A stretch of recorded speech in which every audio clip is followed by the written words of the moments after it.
अस्सलाम वालेकुम नाजरीन, लॉ एंड लायर्स में मैं हूं चौधरी जावेद और आप देख रहे हैं वकला का खास चैनल ज़िगज़ैग न्यूज़। नाजरीन, समझ में नहीं आ रही कि अफवाज पाकिस्तान के सरबराह जनरल कमर जावेद बाजवा ने आखिर ऐसा क्या किया है कि पीटीआई की पूरी सोशल मीडिया टीम उनके बारे में मन घड़त ट्रेंड्स बनाकर चला रही है। हैरानगी तो इस बात की हो रही है कि क्या कभी ऐसा वक्त भी आना था कि जब पाकिस्तान के किसी जर्नल को इस तरह मौजूए बहस बनाया जाए जैसे वो फौज का जर्नल ना हो बल्कि जनरल मर्चेंट हो।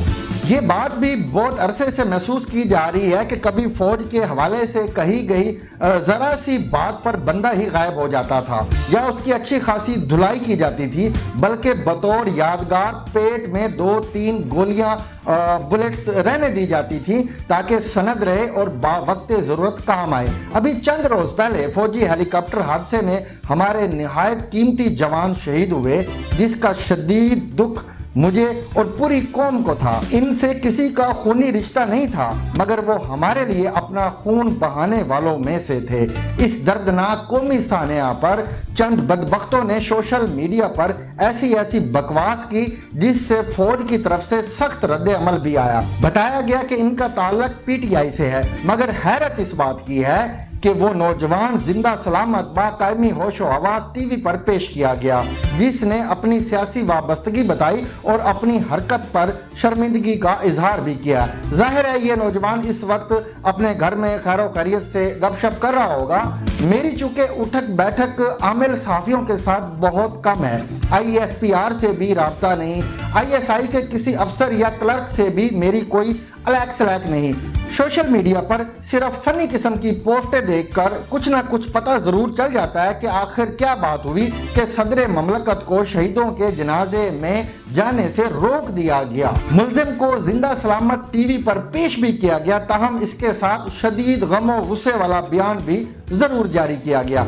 दूसरी तरफ देखें तो जनरल बाजवा की टीम खुलकर 2018 के इलेक्शन में इमरान खान के साथ खड़ी हुई थी, मगर जब गालबन मुतालबात हद से ज्यादा बढ़े तो गैर जानिबदारी की रवश अपना ली गई। इमरान खान ने इस पर सख्त गम और गुस्से का इजहार किया कि अब कुछ लोग न्यूट्रल होने का दावा कर रहे हैं। बकौल इमरान खान, न्यूट्रल तो जानवर होता है, इंसान तो हक के साथ खड़ा होता है। अब अपने हक पर होने का फैसला उन्होंने खुद ही कर लिया और ये भी नहीं सोचा कि इदारे तो न्यूट्रल ही होते हैं। उन्होंने न्यूट्रल रहने का हलफ जो उठाया होता है। अब आप सोचें, कभी ये गुमान किया था कि किसी आर्मी चीफ के बारे में ओल फोल बका जाएगा और फौज के जज्बात मुजरू ना होंगे। मोर्चों में हमारी जानों की हिफाजत के लिए अपनी जानों को खतरे में डालने वाले नौजवानों के दिलों पर इस सोशल मीडिया ट्रोल से क्या बीतती होगी जब वो अपने जर्नल के बारे में इस तरह की गुस्ताखी होते देखते होंगे।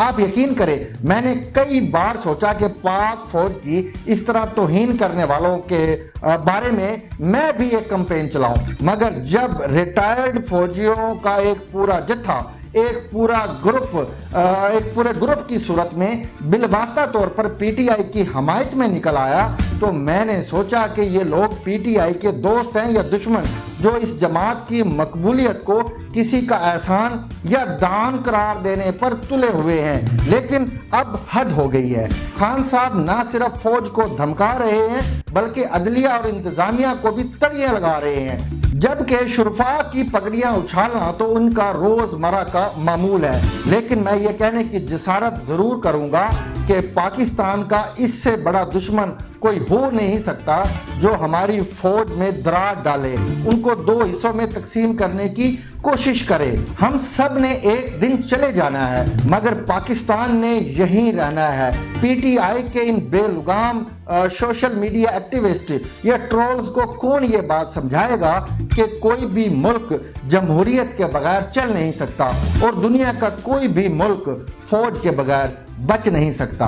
आज के लिए बस इतना ही। इंशाल्लाह नेक्स्ट नए मौजू में दोबारा हाजिर होंगे। तब तक के लिए खुदा हाफिज़।